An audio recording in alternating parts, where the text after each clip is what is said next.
Yuni Shara bagikan foto ini untuk ucap selamat ulang tahun pada Krisdayanti. Mantan Raffi Ahmad tulis pesan menyentuh untuk sang adik. Pasalnya, istri Raul Lemos ini genap berusia 46 tahun Rabu tanggal 24 Maret tahun 2021.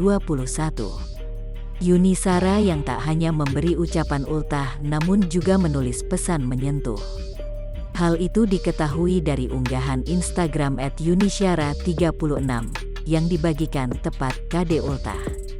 Yuni Shara mengabadikan 3 potret kebersamaan dengan sang adik saat hadir di acara lamaran Aurel dan Atta.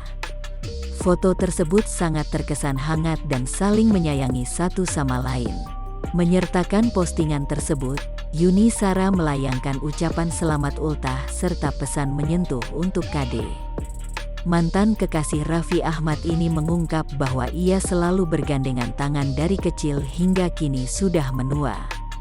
Dari kita kecil sampai menua, kita selalu gandengan tangan. Emoji bergandengan tangan, tulis Yuni Shara. Tak banyak kata yang diucapkan Yuni, ia berharap sang adik selalu diselimuti kebaikan dalam hidupnya. Doa terbaik selalu untukmu, adikku @Krisdayanti Lemos sayang. Happy birthday.